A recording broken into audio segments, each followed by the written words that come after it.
choose not to put my energy into things that are going to drain me. And that, I think, is a beauty hack. Do not put your energy into things or people that drain you, that suck the life out of you, and that bring you down to their level, because that ultimately is not good for your beauty routine, for your skin. Just stay hydrated, stay minding your own business.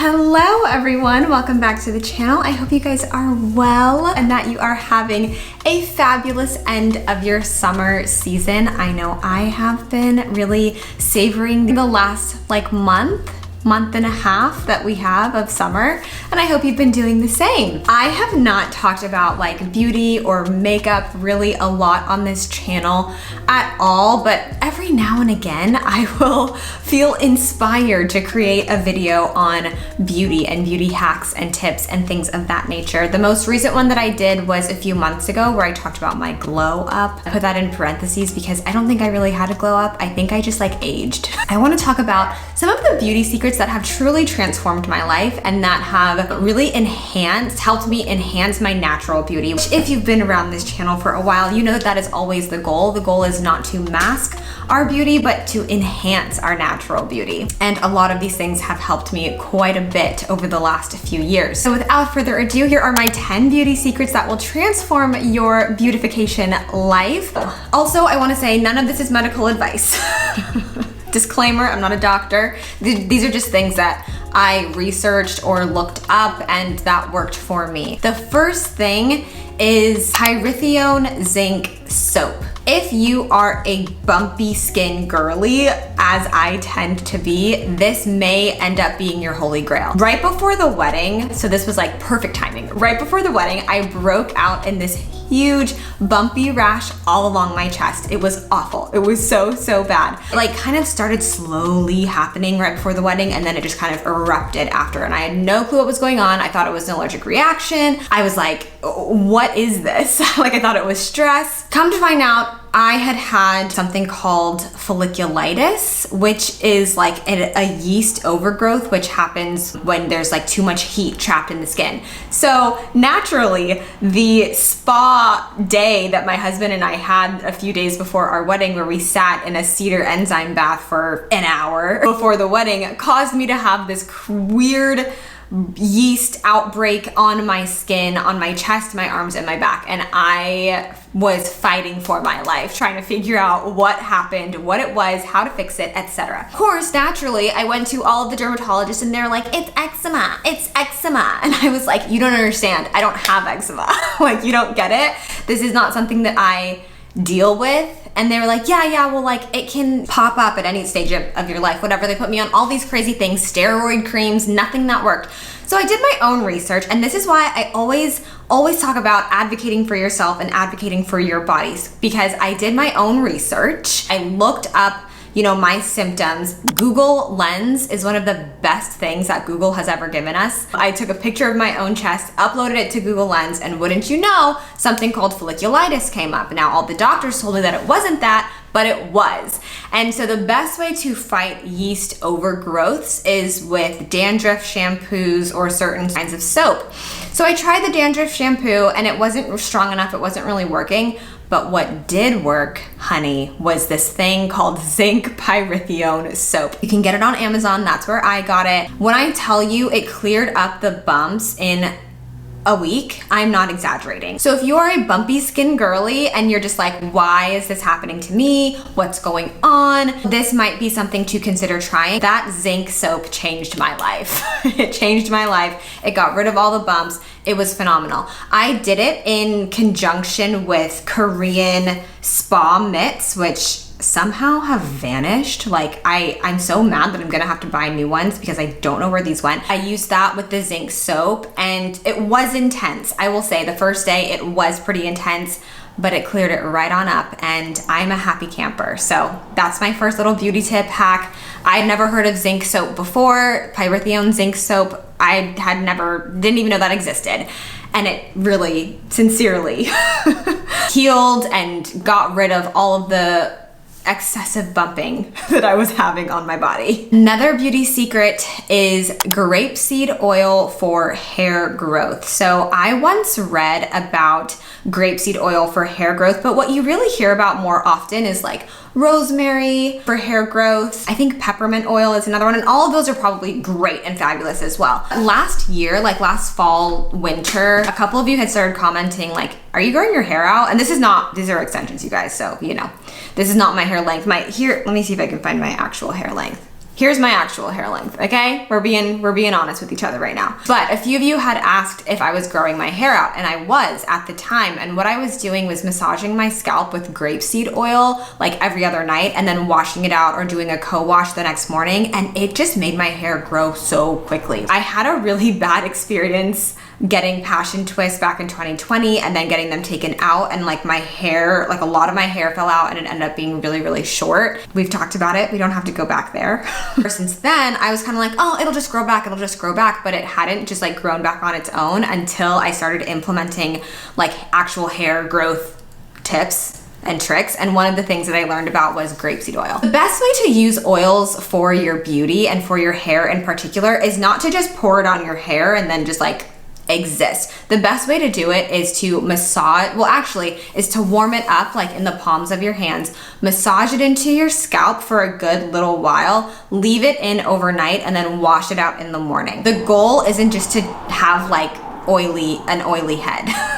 That is not the goal. Although if you have drier hair, as I do, it is important to moisturize your scalp and to moisturize the strands of your hair, but that's a different conversation. When you're oiling your hair and you're using certain oils for hair growth, the best way to do it is to massage it into your head, put it in a protective style overnight, like a braid or something. Make sure you wrap it up in a silk scarf or in, you know, what my husband calls my grandma cap, which is my bonnet. Sleep in it and then wash it out in the morning. My next beauty secret is tretinoin. I am a tretinoin apologist. I am a tretinoin stan. I have been using tretinoin on my skin every night for I don't know how long. I have to say, I honestly think that that is the reason why I don't have wrinkles. Now, don't get me wrong, I do have some fine lines, but I honestly feel like the tretinoin has prevented me from feeling like I need Botox, feeling like I need any any treatments or anything like that. It is a very powerful retin A, which is a sort of vitamin A derivative. It helps skin conditions like acne, fine lines, dark spots, all that sort of stuff. Things to remember, if you're using tretinoin, it's going to make your skin a little bit thinner. So if you're a girl who likes to get waxed, as I do, it's okay, you can still get waxed. Just make sure you stop using the tretinoin about 5 days before your wax appointment, because otherwise you're gonna end up with burnt skin and it's going to be very uncomfortable, and then you're gonna have to use Neosporin or Vaseline, and it's a whole thing. So if you wanna use tretinoin on a daily basis, which you don't have to, you can use it every other night, every 3 nights, whatever, that's fine. But just if you're a wax girly, just know that you need to stop taking it a couple days before you go to your wax appointment. But aside from that, I don't see any downsides to using tretinoin.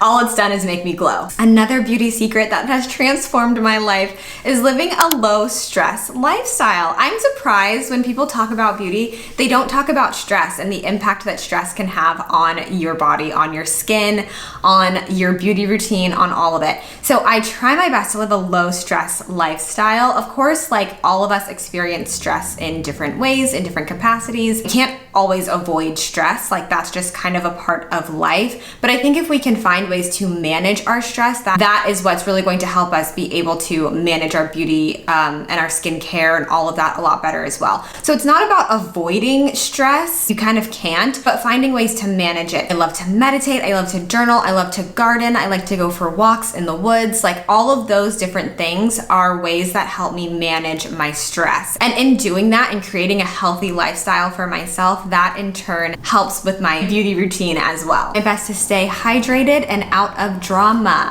If it's dramatic, chances are I'm just not going to put my energy into it because I don't want to get stressed out. And it's not that I'm like avoiding stress so that I don't get wrinkles. It's just that like I choose not to put my energy into things that are going to drain me. And that I think is a beauty hack. Do not put your energy into things or people that drain you, that suck the life out of you, and that bring you down to their level, because that ultimately is not good for your beauty routine, for your skin. Just stay hydrated, stay minding your own business. Another tip that I have learned is that it is important to utilize a lip color for a youthful look. So when we're younger, our faces have a lot more like color and brightness to them, and our lips have a lot more color and pinkishness and a pinkish hue to them. As we get older, we kind of lose some of those things. You know, we lose collagen, we lose that sort of twinge of pink in our lips. That sort of starts to go away as we get older.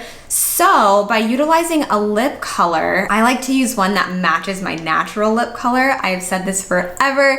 The one that I use is called Sultry Mauve by MAC. It's like the perfect shade of pink that matches my pink just right. By doing that, we sort of create the look of a youthful and fresh woman, because we're mimicking a little bit like what our face would have looked like maybe 5-10 years ago. So the next beauty secret / hack tip that I have for you is to move with the times. Some of us can be a little sensitive around this topic because we don't like to be told that we are outdated or that our style or our makeup is outdated. And whenever I start to feel a little sensitive about it, you can't make me get rid of my like millennial high-waisted jeans. Like you can't make me get rid of the things that I love. Whenever I start to feel sensitive about it, I just think about how I want to remain classic, and that doesn't mean engaging in trends, but I think to an extent it does mean being aware of new beauty tips, new beauty products, new ways of styling clothing, and things of that nature. It's not about giving up the things that you love. It's not about throwing away all of your high-waisted jeans or all of your ballet flats or whatever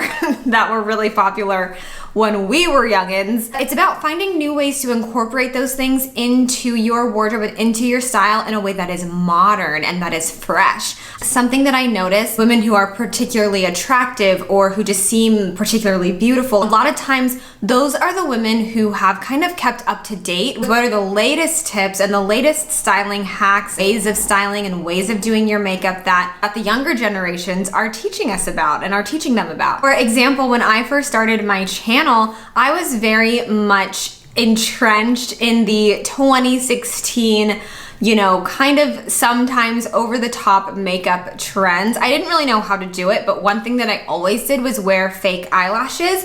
And looking back, I'm just like, my goodness, those were way too big for my face. They were like, kind of took over my, like I don't have that large of a face, so it kind of took over my entire face. In the last like year, as I've been taking in other influencers' content and seeing like the different ways that they're doing their makeup and implementing some of those in my own routine, I feel like I've been able to create this very dewy, natural beauty sort of glow that I didn't have before because I was really sort of overdoing it a little bit with some of my makeup habits. I do think that there is something appealing about the sort of effortless beauty, effortless makeup application that is popular right now that has helped me personally upgrade my beauty game. So I'm never going to be someone who's like, oh, I'm not gonna do what the new girls are doing. I'm not gonna do what the young kids are doing. I wanna find ways to incorporate what I like to do with what they like to do. So for example, I still like to draw on my eyebrows because I don't have a lot of brow. I don't have a lot to work with. I'm probably never gonna do the laminated look because I don't have enough hair up there and I don't think that it would look good on me. So I'll probably always draw on, you know, fill in my eyebrows with an eyebrow pencil. That's not going to change. That's something that I've kept since 2015. So I'm not gonna change that, but I will incorporate other ways of doing my makeup that are a little bit more fresh and a little bit newer in order to create my ideal look. My advice is to move with the times, keep up with the times, and find ways to incorporate what you like with what is modern. My next beauty tip is to hydrate both inside and out. So this is not something that people don't know. Everyone knows by now that drinking water and hydration is very important for your overall look, your overall beauty and glow. However, I recently read that once you turn 30 and into your 30s, your skin becomes a lot drier and it needs a lot more hydration. So I have been really upping the hydration in my skincare routine, both topically and internally. So I'm drinking lots of water. I've also recently learned that adding a little bit of sea salt to your water helps to keep you more hydrated. Rarely drink anything that's caffeinated, and I just try to stay away from things that are going to be super draining and that are going to pull out a lot of the moisture from my skin. Topically, y'all, I go to bed looking like a glazed donut. I really do. I have on all of the creams, have on moisturizers, collagen serums, like pumping moisture into my skin before I go to bed. And then in the morning, I make sure to do the same thing. I've got my moisturizers and I've got my SPF on. So constant hydration, constant moisture into your skin is a really great way to keep that dewy look, that fresh look, that like plump look that we all love so much. Don't overlook hydration and don't overlook moisture. Another beauty hack that I have for you guys is to cleanse with cold water or wash your face with cold water. I do not wash my face with warm water. I don't wash my face with hot water. I wash my face with cold water. This helps to shrink the pores. This helps with depuffing. And I also recently learned that it can help your makeup stay on better and longer. Like, what? If you're like me and you like to wash your face in the shower, you take hot showers, just turn it down to cold for your little face wash moment. It's not gonna kill ya. You're gonna be okay. I think it has helped to significantly shrink my pores, keep my skin tight, and just help me not look as puffy. Because I'm a puffy little monster in the morning. So I have to wash my face with cold water. Of course, we all know that sunscreen is important. I use an SPF 46 sunscreen. I will link it down below. I love it. It's super lightweight. I forget the brand, but it's very lightweight. It doesn't leave a white film. It's wonderful. I put it on top of my moisturizer, underneath my makeup, and I love it so much. Sunscreen is very important for you. I know that sunscreen has somehow become political. It is helpful in preventing sun damage to your skin. I still get my vitamin D, not only in supplement form, but I spend a good amount of time outside because I'm always in my garden. I'm getting that vitamin D and that sun exposure through my arms. I'm still getting the nutrients that I need from the sun, but without the harshness of the sun's rays pounding onto my skin, ultimately leading to dark spots and wrinkles and all sorts of stuff. So I am a sunscreen girly. If you are too, I will leave the link for the one that I like down below, but let's not argue about sunscreen in the comments, okay? And finally, your diet absolutely matters in your beauty routine. What I eat is automatically reflected in my skin and my body and just how I feel and how I look. As much as I love baking, and your girl is constantly making cakes, cupcakes, cookies, whatever, zucchini bread, banana bread, as much as I love that stuff, when I tell you that the minute I take a bite out of it, I break out, I'm not exaggerating. The minute I have too much sugar, I break out. It's really inconvenient, actually. It's quite inconvenient. It's not that much fun to live life like this. These are the cards that I have been dealt. I know my body, and I know that if I eat certain things, my skin's going to react to it. But even if yours doesn't, what you eat has a direct correlation to your overall glowiness, your overall skin health, your overall health. So you want to try to eat things that are going to help you glow and help you look the best that you can. Green tea is really great for your skin, is really great in healing acne. Salmon is packed with omega-3s, really great for your skin. I recently also learned that sardines are really good for your skin, so I've started eating sardines. Salmon skin is also really, really good for you. I know there's like, some people don't eat the salmon skin. I love salmon skin. Give me a salmon skin roll any day, or like just give me the salmon skin, I will eat it. Very, very good for your skin. Almonds, and of course drinking a lot of water, drinking water with lemon in the morning, things like that. So your diet absolutely matters. For some people it doesn't. For some people they can eat whatever they want and not break out. But if you're like me and you're a sensitive skin girly, or just a sensitive girly altogether, then you have to watch what you're eating. In my life, that means that I try not to eat too much bread, even though I definitely eat a lot of bread. Try to stay away from anything that's like overly sugary, and I just kind of pack my body with as many vegetables and fruits as possible, and drink a lot of tea. That's my beauty secret. Lots of tea. That's all I drink is tea and water. And sometimes the occasional like Starbucks drink, but generally every single day I have some kind of tea and water. That is it. I think we had 10 in this list. I got kind of distracted because my camera died, so I had to charge it, and then I had to go eat breakfast. and then I watched an episode of Lost. So I hope we have 10 in this video. If we don't, add your 10th down below or add your 11th. I would love to know what your beauty hacks and secrets are, and the women in our community would love to know as well. If you would like to become a patron, I will leave the link down below. I don't know if I said that at the beginning of this video, but if you would like to become a patron, I will leave the link down below so that you can join my more exclusive community. Thank you so much for watching this video. You can find me on Instagram at _thefemininefancy_, and you can also find me on my blog at thefemininefancy.com. Leave your suggestions for topics for the blog, because I have a few, but I'm curious what you guys are like wanting to read about. So leave some suggestions down below if you want. We'll see you guys in my next video. Bye!